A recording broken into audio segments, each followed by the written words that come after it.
Kurt Busch, is he moving to Toyota? Well, everyone seems to be speculating that. I'm going to dive in a little more deeper to what I meant by my Indy 500 NASCAR comparison and what I really think is going on behind the scenes. Hello!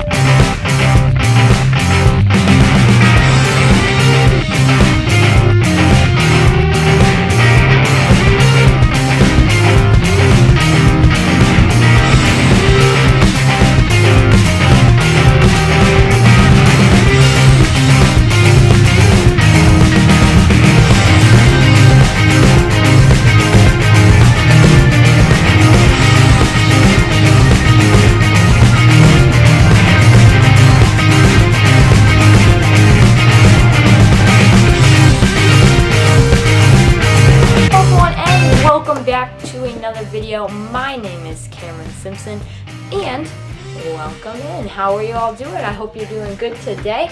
And well, hi, hello, happy Wednesday to those of you watching Tuesday evening on this lovely recording set. Now today we're going to dive into a few pretty big topics and I just really want to get into it, and I just want to talk about it. I want to get into it and I just want to talk about it, get into it, really dive into some of these major topic, including some breaking news that I want to talk about. But I'm going to first start with our secondary story of the day, and that is this NASCAR. I just want to dive in. I want to dive in deeper to something that I brought up during my race review video that some of you might have found confusing, like some of you might not understand. Here's a few clips of what I said. I've started to like the way Fox has ran the broadcast this year, the way Fox has came about and tackled it, and that added part of Clint Boyer really added to the broadcast booth. But it didn't add to the production truck. It didn't add to the people behind the scenes that are really making this run, because they're the same people. They're the same people that make this thing run week in and week out. So it didn't add to the production truck. It didn't add like a major sporting event, which the Indianapolis 500 is. Mike Tirico was there. He was doing the pre-race. Then he sent it up to the regular broadcasters who continued to deliver on NBC's side of the Indianapolis 500. Now, I'm not saying that NBC is perfect when it comes to NASCAR, because I've seen Mike Tirico once at a NASCAR race that NBC has broadcasted. Once Mike Tirico has been there, and once big people from NBC have been there, and they've treated it like a big giant deal. Alright, so that's some of the things that I said in that race review video about NBC's Indy 500 and NASCAR's Coca-Cola 600, and how the two of them had minimal comparison to each other. Actually, in my opinion, they had no comparison. If you missed that video, I'll card it up above, of course. But really, when I look at this race and I look about what I saw, I didn't see much. I saw NBC dominated, and now I really want to talk about what NASCAR should do. Like, you kind of got my point from those clips that NBC brought its A game to the Indy 500 broadcast with minimal commercials, and now that I got to see the whole Indy 500, I watched many of the Indy 500, I was able to kind of dive in and see that whole broadcast really at its fruition, at its key point, and it was very well done.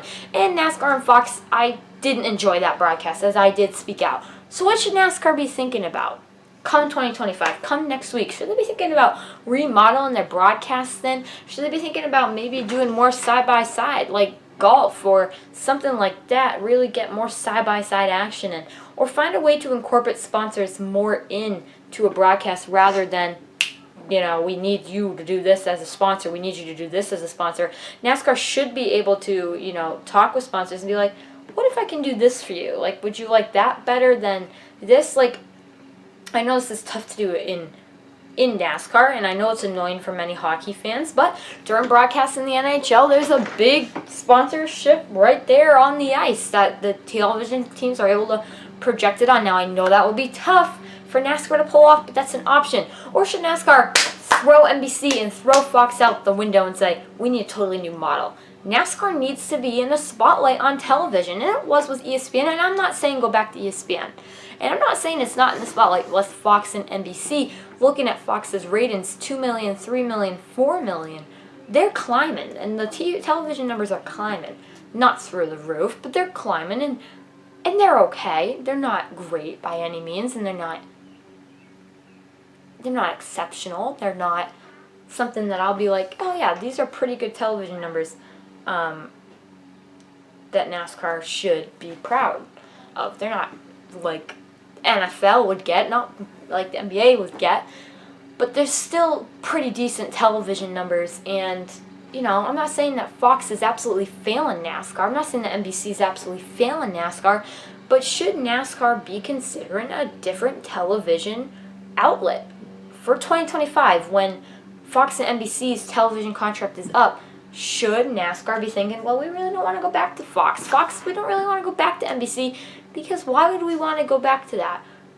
Where do they want to go? A totally new broadcaster? I mean, who is out there? Who's buying right now? CBS is interested, but is CBS interested for a full season? That is something that we're all trying to figure out. We're all trying to see, what is NASCAR going to do? In 2025, don't get me wrong, is a long ways away. It's not like, boom, snap your finger, we're going to be in 2025 and these contract deals are going to happen. Who knows? Only factors we know that have really been brought up since NBC got shut down. And now we know that the world of streaming is coming in. Does NASCAR maybe, in my opinion, needs to find better ways to outlet their information? Like NASCAR Drive used to be Foursquare. I could get Foursquares, I could get my angle of the race, how I want to watch the race. Maybe NASCAR outlets the race on the NASCAR YouTube channel. NASCAR has their own YouTube channel, and they have a pretty decent amount of social media platform. Why can't NASCAR put a race on their platform, their social media? I know Major League Baseball puts games on their YouTube all the time. NASCAR can keep NBC and Fox next year, but NASCAR can also say, maybe they rearrange a contract in 2025 and say, hey, we're going to decide this year that we're going to want to broadcast a few races here and there on our YouTube channel. We want to maybe broadcast a stage on our YouTube channel with our own person. We want to do that. Or maybe we want to broadcast a turn. Or, they've done that before where they broadcasted in-car cameras on their YouTube channel. But why can't they broadcast a race? Why can't they broadcast a turn? Why can't they broadcast a section of a road course? When you're in a road course, there's, at a golf course you can go to feature golf. And I know golf, why am I comparing it to golf? There's a few similarities. In golf, there's featured groups where you go on the streaming service and you follow featured groups. I don't understand why Peacock, NASCAR YouTube channel, or Fox has a streaming platform as well. Disney Plus is Fox's main, but I believe they have a few other ones. The Fox app, why can't the Fox app say featured groups? Let's get people from featured groups. Let's watch Joe Gibbs Racing or some of these big guns, and we'll only focus cameras on them. We'll have certain broadcasters following them, or you can just watch on Fox where you watch our lens, but you can watch the people that you want to watch on that, where they just follow the storylines of those people. I know it's a stretch. I understand that. I'm not delusional. I know that NASCAR really adapting their way of broadcasting is going to take a while. But here are some of my solutions. Give people options. You can't just give them one thing on television to watch, because people will get tuned out. But if you give them featured groups where I can watch Kyle Busch with a few other drivers in that one group, I click on that, and that's something that NBC and Peacock could easily do. ESPN Plus does it already with golf. I don't understand why NASCAR can't do it right then and there on Peacock. I know finding the talent, finding the broadcasters will be tough. I get it, but they got people that they don't even need broadcasters. They need one person. They don't even really need an analyst. They need just a person there going over the storylines, following these guys. Maybe get an analyst to join in on these featured groups during a race. Why can't you do that? Why can't you do that? Why can't you do NASCAR YouTube channel broadcast the race so I can go to YouTube or I can go to another platform? Why can't you do that? Now, of course, on the championship race, keep it on certain races, keep it on one network. I get that. But I still want featured groups. I still want these things. I don't understand why I can't get them. Hit me up with these awesome things. Give me great things. Give me good things that I want. Featured groups, give me these stints, because these stints will actually benefit my viewing experience. NASCAR failed this weekend. Less ads is a biggie, but different viewing options will blow motorsports and many sports out of the proportion, because NASCAR can do that. They have multiple talents on the track at once. They could do that. And I think multiple areas to watch gives you a wide range to get your NASCAR viewing pleasure. I mean, bring NASCAR Race View back. A paid subscription. I might invest in that. I might think about that. That's something to think about.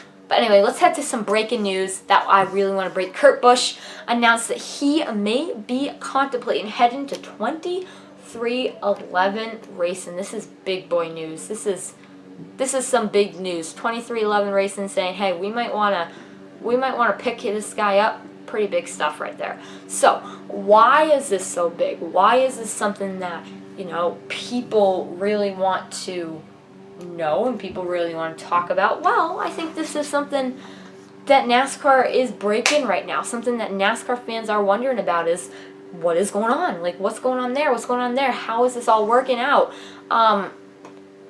So I think that one and done for NASCAR.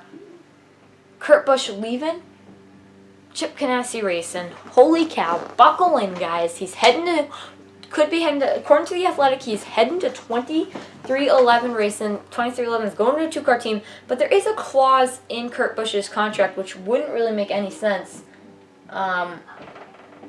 Why? Like, this is what I'm trying to contemplate myself, is there's a clause in Kurt Busch's contract which basically says he can't negotiate with any teams until this month of June. Well, today that I'm recording is June 1st. Tomorrow is June 2nd. So he can't really negotiate with teams right now, and won't be able to is now able to negotiate with teams. But how him and 2311 in touch? How is Kurt Busch and 2311 been talking the last 2 weeks?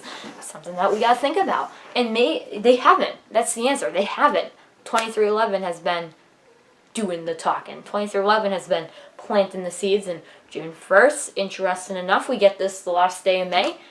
We get a big egg. And now today, June 1st, tomorrow, June 2nd, we're talking about this story. We're breaking this news. Kurt Busch is very well probably going to go to 2311 Racing, and this is a big win for 2311. No offense to Bubba Wallace, no offense to that team, but Kurt Busch is a champion. Kurt Busch is a championship winning driver. That is a big bonus. And Bubba Wallace is still developing his skill. He's still developing those things that he needs to be a championship winning driver. That team's not there yet. But with Kurt Busch, the equipment, they'll be able to see what their equipment is like with Kurt. They'll be able to say, hey, do we have the equipment? Or is our equipment kind of not there? Is our equipment kind of need some work? That is what they'll find out with Kurt, and Kurt will tell them. Kurt will be able to vocalize his opinions, be able to vocalize what he thinks. That is something that we really just need to talk about. We need to find out. This is something that is big. It's going to be big. So, with Kurt going there, who's in film number one? I'm contemplating if anyone is. Monster Energy probably will go with Kurt Busch, in my opinion. That's a big boy sponsorship. Bye-bye. I don't know if Chip Ganassi will be able to stay afloat as a two-car team. Hopefully he can, but is Chip Ganassi really championship winning material anyway? Kurt Busch wants to win another title. Who doesn't? And he's going to go with Toyota Racing, which is a big boy stacked lineup of racers. We don't really look at Toyota and say stacked all the time, but think about it. Kyle Busch, Denny Hamlin, Martin Truex Jr., Christopher Bell. He's pretty awesome, I gotta say. And Bubba Wallace. Pretty stacked lineup right there. Maybe Christopher Bell, Bubba Wallace aren't as stacked as the big three. I know that word NASCAR fans don't like very much. I do, because Kyle Busch was in the big three. But Denny Hamlin, Martin Truex, Kyle Busch, those guys are big names. And those guys will be, and Kurt Busch too. If Kurt Busch goes, he's going to be in the big four. Those guys are big names. They're big competitors. And if I'm Kurt Busch, that's who I want to be with. So do I think this is a good move? Yes, I do. I think Kurt Busch is going to want to go there 100%. Before I leave you today, I want to introduce a new segment. We're calling this Sports Memorable. I can't say the word. Sports Memorabilia. Yes, Memorabilia. Sports Memorabilia. Memorabilia show off. So I have a ton of sports memorabilia on set, behind the scenes, some real cool stuff that I want to get you retained into the sport we talk about on Wednesday. I'll pull something out and I'll show it to you guys. I did get this idea from Eric Step. He does this with his fans. His fans send him a bunch of stuff and he shows it off. I don't have a P.O. box and I'm not going to have one probably for a little while, but I do have some sports memorabilia and I thought it'd be a cool time to show you guys off anything. If you guys have any sports memorabilia stories, drop them in the comments down below. But I'm going to go grab a NASCAR item that I want to show you guys off. If you guys remember this car right here, last season I especially ordered it. It's still even in the box, hasn't even been taken out.